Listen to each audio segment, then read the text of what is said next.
Hello, my dear friends, and I welcome you to another series, continuation of my uh, presentation on biases. And I'm really sorry that it doesn't work out to be so that I present every other week or so. So I think last time we met 3 weeks ago. I do promise that we can try to do it faster, but sometimes things don't work out. So forget it, forgive me. And here is the presentation. So last time we've covered a lot of these kind of general critical thinking things, and then we started looking at specific biases. So we covered confirmation bias. Today we will cover availability bias and representation. So always a reminder, we're not rational creatures. None of the creatures are, because we are wired very differently. And there are literally hundreds of psychological tested cognitive biases. A reminder that the biases are not wrong. They're just ways to perceive the reality, and sometimes they are kind of off the mark in specific situation. The biases and heuristics help you to avoid certain things. And I think we're going to cover a few of them. Just a reminder of what the bias versus the variance is. So there is another book by the same famous Daniel Kahneman that authored the first book on biases, Thinking Fast and Thinking Slow, that I talked about many times. It's just out this year, called Noise. Please read it. It's a really cool book exploring the subject in more detail. And this is about flaw in human judgment, and that is basically noises and biases. I do not agree with the word flow. I have changed my mind on this, but obviously the Nobel laureate wants, to go this way, so we can't object.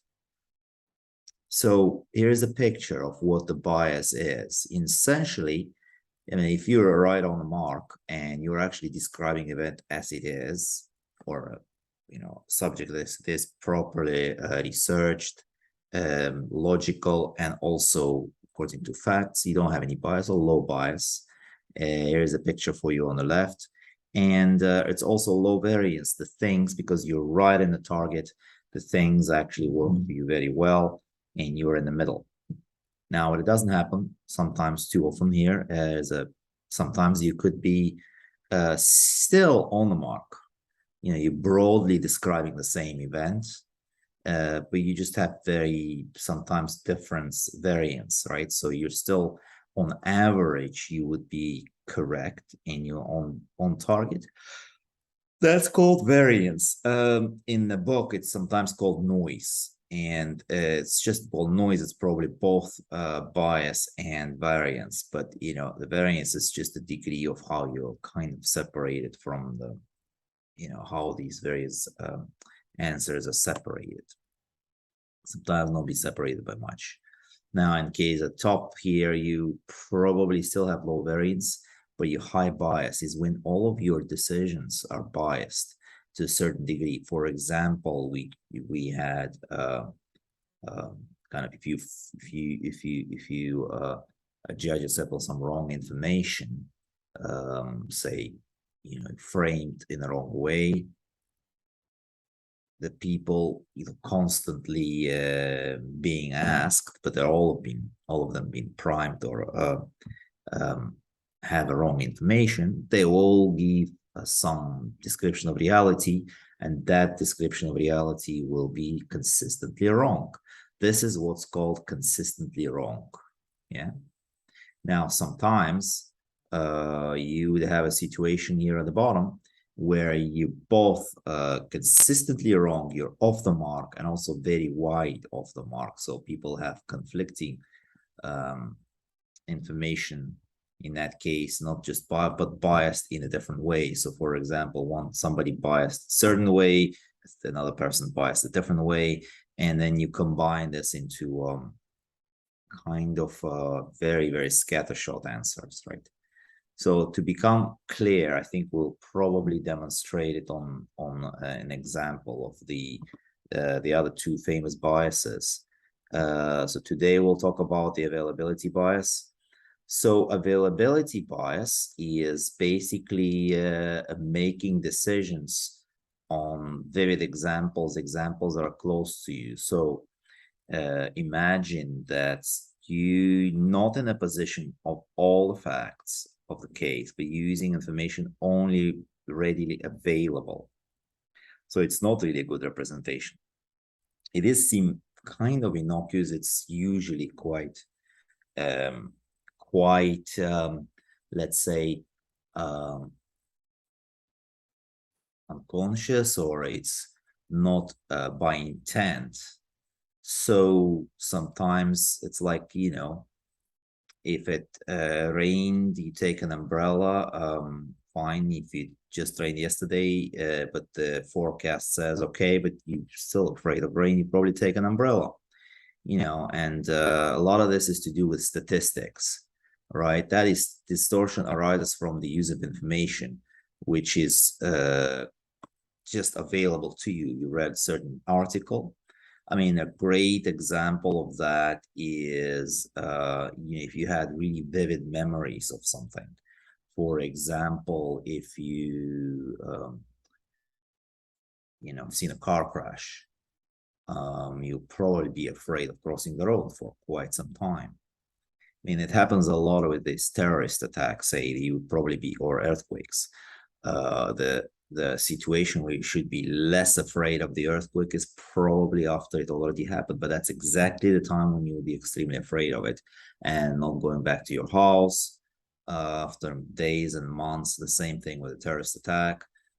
People will be really, really scared at the time of the terrorist attack, and like few months after that, when probably the hunt is ongoing and there's less things that could happen to you. Granted, there might be a situation where there's something very active going on, but let's say it already happened. A few months from the terrorist attack, you're probably safe, probably. But that's where you're most alert. And then year from it, it's not vivid in your memory. You're not really alert, and things like that happen all the time. And so it kind of catches you again.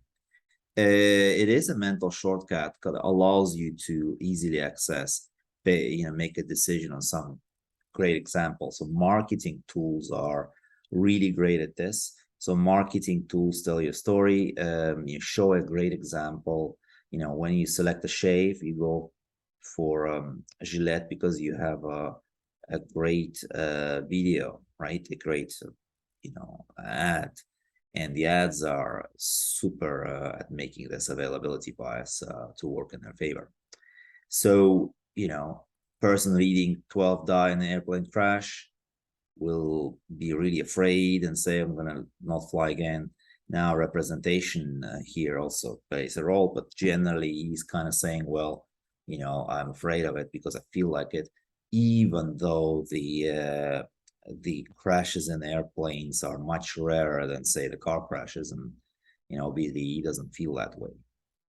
So this is the availability bias for you, and it's very, very, very, very common bias. So these confirmation we talked about and availability biases are extremely common.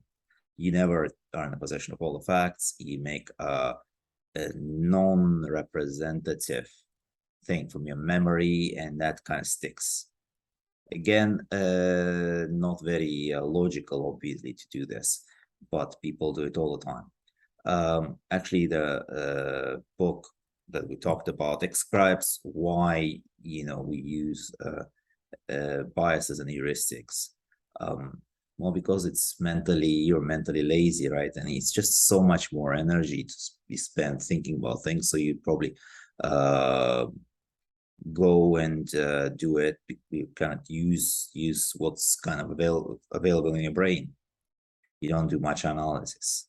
The other thing before we go to the next slide is talk about what's different between the biases and heuristics. Heuristics are actually the mental shortcuts that allow you to go quickly from one decision to another without looking at all the facts, and complex critical analysis. And biases are the things that affect your judgment as a result of heuristics. That's just a subtle thing, but sometimes people use biases, sometimes the people use heuristics, but it's really kind of the same things, slightly different. Now, you could say marketers use the availability bias to influence others. How to do it? You have to become a great storyteller. If you want to convince somebody, tell them an exciting to vivid story. You could write the story and have people read it.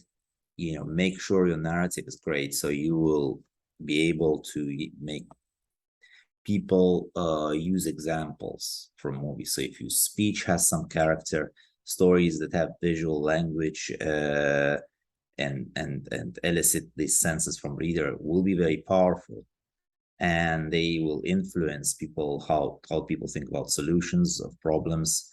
And so you can use stories to push somebody in a particular direction, frame them, once some example had brought them up. So who is the most masterful here is obviously trial lawyers, the masterful storytellers. And media is great there. Media is absolute master of the storytelling, weaving the narrative. Now, I told you many times before that narratives what we live by. We don't live by facts as human species. We live by narratives, just a little bit informed by facts, and sometimes you can bring them great. Now, it could seem to you that this is some sort of cheating or lying, but that's how we work as humans. Now, what you could answer to that, well, okay, you tell your story, keep going, tell more stories, but don't listen to other stories. Now, as much as you can, we're all going to buy in somebody's story, but just make sure your story is worth trying before you completely blindly accept what others are saying. But should you? So storytelling is an art, right? Now, everyone should use their brain. So people tell vivid stories, create vivid examples. We are manipulating. Don't get any second thought around that. We are manipulating somebody. Now, is this possible? Is it good?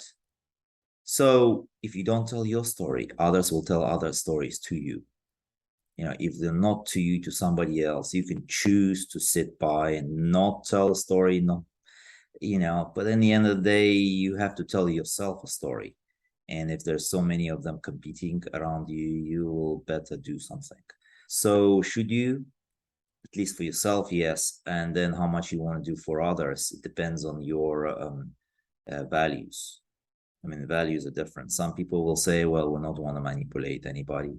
Others would. You can call it differently. You can call it motivation. You could call it anything else. But at the end of the day, it doesn't matter what the term is. It's really a judgment that people make on this term. So my answer is, if you want it, do it. If you don't want it, don't do it. But at least do it to yourself and tell a story to yourself. And then go back to describing the availability versus representativeness. There, sorry for my English. I apologize. I'm not an English speaker, so sometimes I make pronunciation mistakes. But availability heuristic bias, we already described, right? So it's based on examples of something occurring. Here's an example here. I can recall many times when onion was free ingredient, thus I expect that I might receive onion today. So it's based on your past experience or vivid experience of getting something. And representation bias or heuristic is really based on association with a certain category. So, for example, here you can read that Sam is one of the staff below. Sam experienced cleaning dishes and presenting items in an artistic manner and has great social skills. So representation heuristic tells us that Sam is a waiter. That's because you already said, well, you have experience in cleaning dishes. and presents items in an artistic manner and so on. So, and that you said that he's clean dishes. This causes us to ignore a very important part, which is called base rate. We'll cover later. And the base rate, that if you look at how many chefs there are in a restaurant versus the waiters, obviously there's a lot more chefs and waiters, so he's going to be likely to be chef, right? I'll explain it a little bit clearer later. And that heuristic actually put you quite a dark path, unfortunately, because you make quick judgment based on some prototype. It's like you make a judgment based on general characteristics of a group that you've seen. And here is an example when somebody is kind of tattooed and in his sort of yellow jumpsuit, so you can assume he is some sort of inmate maybe, or a dangerous criminal in this case, so people will make a judgment. Or if this is a jury, all right, the jury on the left, which is even worse, I don't know if it's a jury, but let's say that's a jury, they judge him on his appearance because he belongs to a certain category. He's got tattoos, he's kind of burly, he's male, and you know, unfortunately, word guilty could be written on top of him, you know, even though he may be completely innocent in a trial. And unfortunately, this is done through memory recall. When you have to analyze options, you will tend to recall experience that or something that is similar to a situation you have. For example, you compare similarity of two objects, of two things, and assume one like the other. So you say, oh, here is a representation, you know, and it's like the characteristic of you, it's like that. So therefore you are one of that. And it completely ignores the statistics. And statistics is very much important. So let me tell you the story about Linda, the waiter. I think that's a famous story that's written in the Daniel Kahneman's book, right? So it's kind of a famous example of this bias that will probably help you to clarify this. So say you have a person called Linda. She's a bank. She is a bank teller, yes. But I think what you say, Linda is an outspoken and smart woman, okay? She is majored in philosophy and did a lot of kind of social justice work. She actively had her opinions voiced in the issues of discrimination and social justice. And so, and she looks and she talks that way. So what is more probable here? So Linda is a bank teller. Okay, we already know that she's a bank teller, and she's got character, type history, and she's a bank teller who is a social activist. I bet that, and I would be caught in a trap, and I will say, well, she's a bank teller who is a social activist. Why? Because she was done in the past, right? She voiced opinions, and she majored in philosophy.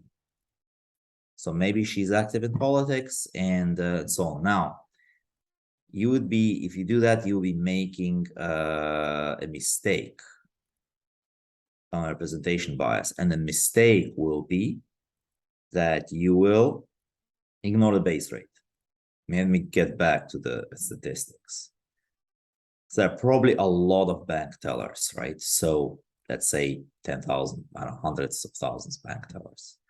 How many bank tellers that are actually social activists? I mean, members of social party, or they attend demonstrations.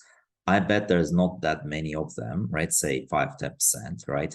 If you make a judgment on Linda based on her past experience and the fact that she voiced her opinions or majored in philosophy, what you don't know, you're not in possession of the fact that she is today a social justice activist, feminist, or whatever. She maybe just abandoned all these things and just works as a bank teller. You know, she's not clearly defined.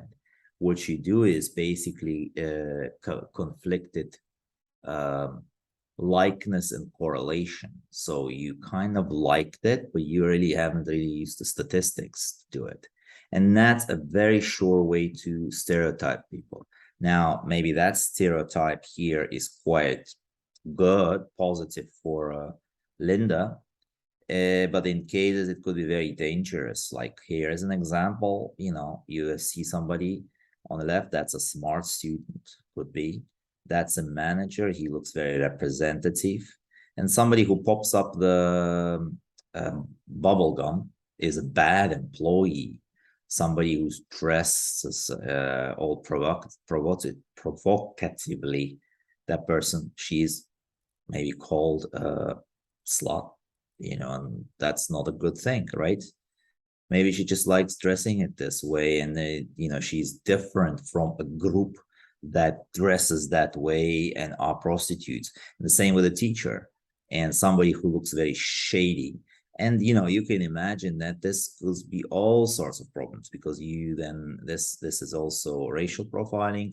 This is also kind of racial discrimination, or kind of conflicting feelings about other certain ethnic groups or religious groups. Because I, as a Muslim, I haven't really experienced it at all, but I know that people do experience it. I don't look like a typical Muslim in the West. When I lived there, I didn't have any problems, perfect.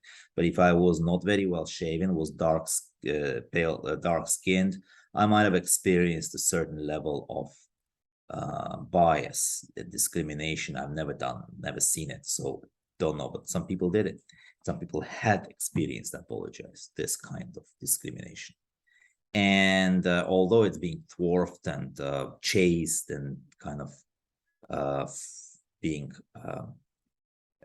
really sort of relegated, to fringes of society, but I think it's really impossible to get rid of in people, so they just don't say it. But it's like how many times when you see a person there called thief, maybe 10 of them going on one side of the road, will you cross to another side? And if you do, will you be guilty of this unconscious bias? Probably yes, but then you will say, hey, there's a little bit of the other things working there, self-preservation. So you see how some of these things are moral problems, but also they are heuristics that help you in certain situations, usually to help preserve your life. So unfortunately, these stereotypes don't go away.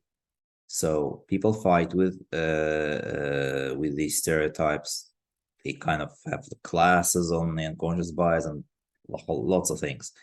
And I think you can't get rid of them. Yeah. But this is so easy to confuse Linda and say she's more than just the majority statistics. She may be some specific element, example. And I think we'll continue to do this, but it's very important to know that this can have very bad consequences. And just watching and understanding that this can is great. The fact that people already opened questions and discussions about biases is very important. Sometimes it could lead to some negative kind of outcomes when the biases are discussed too much and be kind of things like that get politicized. But we are really need to be staying clear from politics here. It's about clear issues that we have as human beings. Our judgments are flawed. They can't be, I don't believe they can be changed. But when we are aware of them, it just makes our life much better. So I think with this, I'll finish today. There's a lot of words here from one of the other great books. So you could think first, foremost, this one really, I like that one. It says slow down, right? Slow down. Once you slow down, you go from the system 1 to system 2, and you become less judgmental. You're more open to all the options, and you seek confirmation. You will seek not just confirmation. So you seek refutation over confirmation. You will use the scientific method much more once you slow down. So slow down is probably the best thing that you can do in your critical thinking. So this is what we discussed today. I do hope we will continue looking at biases, and I also do hope that we will finish much earlier. Not finish, but get to the next video much earlier. So until then, thank you very much, and I really enjoyed presenting, and I really hope for more conversation. I really like it to be not just one way, me talking to YouTube, but some other, people that I know, some people listening to me, just return with more requests, and I will do them. So as I said, I will try to go through most important biases in next series. Thank you very much. Have a good one. Bye. All the best.